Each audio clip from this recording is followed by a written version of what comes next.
You're listening to Turi Ryder's She Said What podcast. I'm Turi, along with Marci Persky. You know that common fantasy of attending your own funeral where you wonder what people will say about you? I seem to be having a version of that. And Marci's most complicated and expensive relationship may be coming to a close. Here's my bad admission. Do you? Uh-oh. Well, it's not as bad as it could be. But Okay. do you ever read people's obituaries and the things that people put up about them on social media and feel like you will never be that nice or good? No, there wasn't. No. I don't usually read obituaries. Well, But there was one back when I was working for UPI, yeah. and the only nice thing they could say about this dead person was that he really, really liked skinless giant hot dogs. What? And I'm like, that's all I want in my obit is like the list of foods that I don't like. Oh, that'll be a really big obit. That's like New York Times this was size some guy obit. apparently, this was apparently some guy without a lot of redeeming qualities because his family just wanted everyone to know that he really liked giant skinless hot dogs on a bun, I assume. So I guess if there's nothing nice to say, you can list her favorite color was purple. Now you've made me even more afraid. What if when I die, there's not only a shortage of people to say nice things and write nice things, but instead they put up something like, really liked herring and cream sauce. Do you? I do. I like herring and cream sauce. That's just nasty. But You're a I'll write traitor. your obit. Traitor to your ethnic. What you are. I'll write your obit. It's like hearing a Polish person say they don't like kielbasa. That is not cool. You got to like the herring and cream sauce, or we're throwing you out of the faith. My dad loved pickled herring. Yes, this is the The same smell thing. of it, just like, ugh. Okay, I'm going to tell a true and not nice thing. Okay.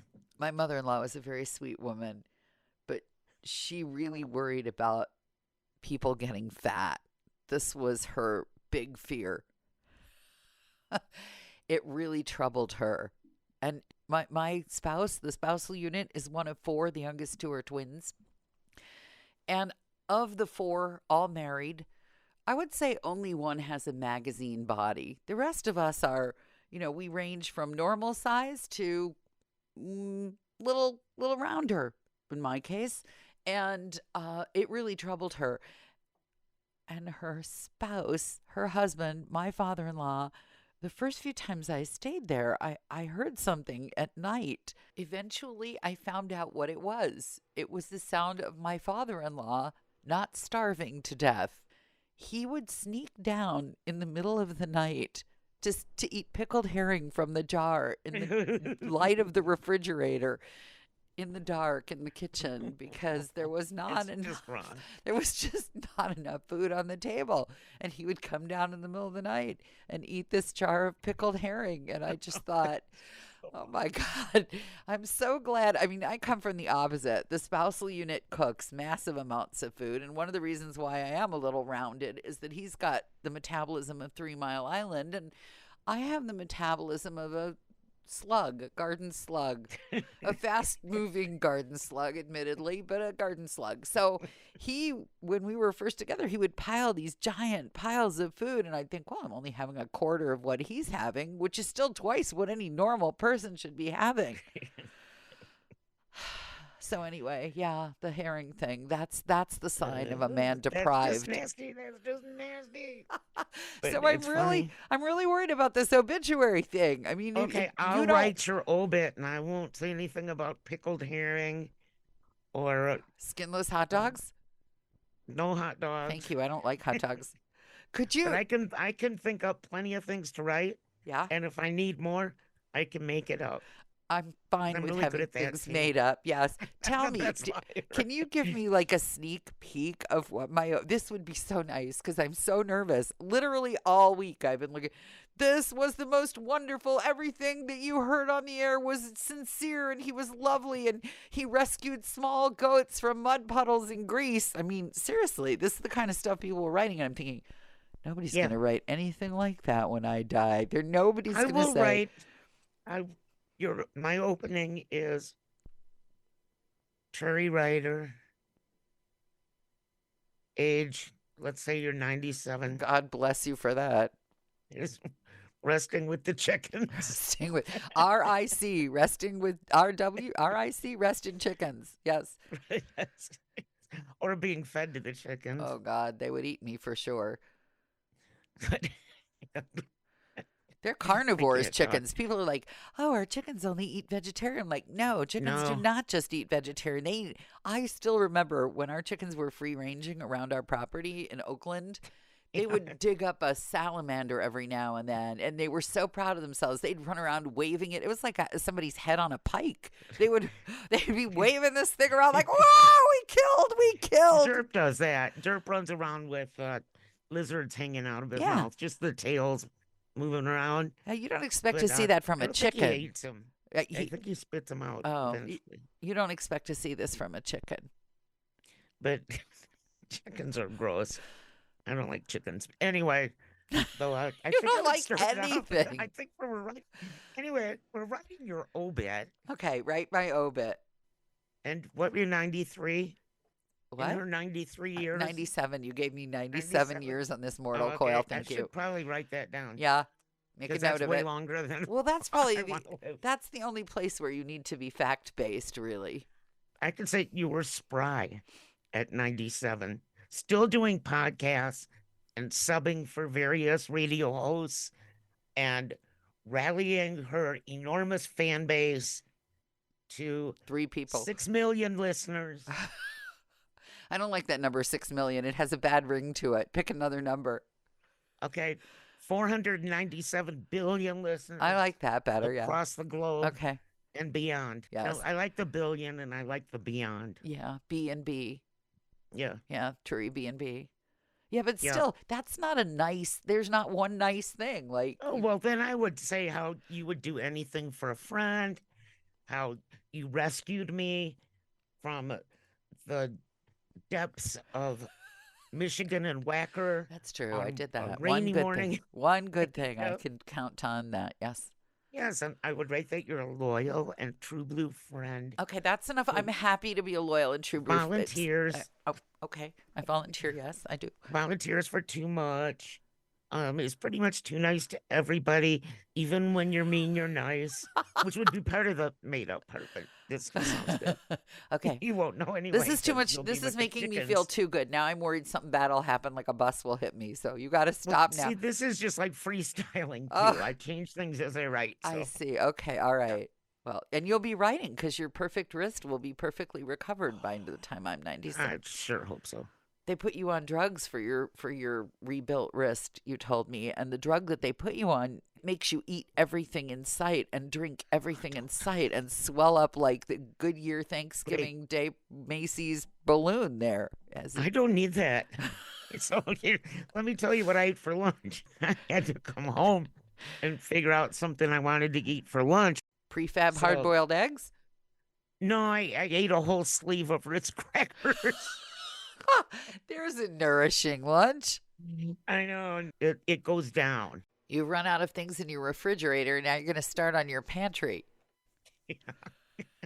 Oh, look at this packet of oatmeal that I stole from a hotel room 10 years ago. I didn't know this was back here. Looks good. I'll eat it. Well, they're kicking my butt at physical therapies, riding hand bikes, which is just the worst thing in the world. I don't understand the hand bike thing. Just be glad you still have legs. You can choose hand bike or foot bike. Foot Some bike. people don't get that option. I need a It's laying down hand bike or nothing for them. Okay, I have a dog thing. Okay. I've had an offer to trade Butters. Butters, currently in first place for the most human slippers consumed by a canine competition. for an English bulldog, a 3-year-old English bulldog that has no health issues and is very sweet, doesn't chew on stuff, is housebroken, already gets along with goats, cats, and other dogs, and loves people. Why are they willing to trade him for Butters? What's wrong? That doesn't Well, make any because, sense. That's like, I'm going to trade you my 4 carat diamond ring for this red plastic solo cup. What? shut up, I love butter. Here's the deal, Okay, what's wrong okay? with this picture? Something's wrong. There's nothing wrong. Something's wrong. It's Eve's boyfriend and his roommate have a 1-year-old dog that needs exercise very badly, like a friend to run around their yard with. They know Butters and they love Butters and they think that they can handle Butters. So the roommate of Eve's boyfriend's mother is a rescue person. She rescues bulldogs. She has this little girl bulldog, doesn't chew anything but her toys. She really has no flaws. The foster, we'll call her, the foster who has her right now has a very old bulldog with a number of problems. And that bulldog hates this young bulldog. Oh. So this is a personality test. We're going to find out just how Yeah. masochistic you are. Do you Well- want to hold on to Butters as what is he on 8 pairs of shoes and a pair of boots now and a partridge and a pair 9? I thought he took, this morning I got out of the shower and the gate was open to my bedroom. Uh-huh. And I thought he took one of Frankie's new slipper boots. But just the fact that it gave me that much of a heart attack, because I feel guilty giving him away. You're not giving him away. You're rehoming him. That's giving him away. Not really, no. The Only thing if it's about giving him away to two 20-year-olds is they don't have anything of value. I was going to say, what could they possibly eat? But this guy who's dating your daughter, he thought he could handle her, and he thinks he can handle the dog. So He's pretty laid back. well, he'd have to be pretty much comatose to handle your daughter and the dog. Is he alive? He's a nice boy. I'm sure he's very nice. Your daughter's But lovely, but your daughter has He's a not gonna particular like care this. and feeding regime, and Butters needs to exist true. entirely on expensive footwear. So between the two of them, They have no expensive footwear is going to be my guess. I don't know. I'm full of love and apprehension, and I've never just like given away a dog You're not, because you're- I couldn't train him. you're trading him like in a card game. But this other, I mean, he hates the car. I would love to have a dog that like will ride in the car. I don't want to hear the Be my list anymore companion. of all the things that Butters does or does I not. know. Butters is a I know, but I huge- love him. Yeah, He's my abusive relation. yes, I know. This is the test of whether you actually want a reasonable dog that is dog-like, or if you simply want to have trauma every day of your life, waking up to find out what's been devoured, how angry your husband will be, what kind of money you can spend on restraining measures, training measures, distraction measures. I would say you could probably have put a person through community college on just what you've spent on shoes with that dog. Yes, you're probably correct. Stop complaining that you don't have any money. You're spending it I'm all not on the rich. dog. I spend it all on shoes. Mostly when Yes. women say, I spend it all on shoes, they mean like monoblonic $4,000 pumps. You mean a series of hiking Converse sandals All-Stars. and Ugg booties. That's Yep. not what women who spend a lot on shoes are supposed to be spending it on. I live in the mountain, in the forest, on a hill. We're doing a trial this weekend. Butters is going to go to Flagstaff, and this little bulldog is going to come over here. Are you going to be nice to her, or are you going to be mean to her just to make it fail? No, I'm Like a not mean. relationship with I a can't nice be mean. guy. Oh, it's a lot easier for me to be mean to people than mean to animals, believe me. Well, that's refreshing to hear. That's going to be your obit.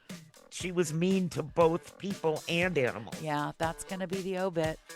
That's exactly what I'm afraid of. Assuming you've come this far because you enjoy the podcast, may we recommend my book, She Said What? A Life on the Air. It's available at your neighborhood bookstore or on Amazon. And if you're feeling especially generous, please leave the podcast a good review. Thanks.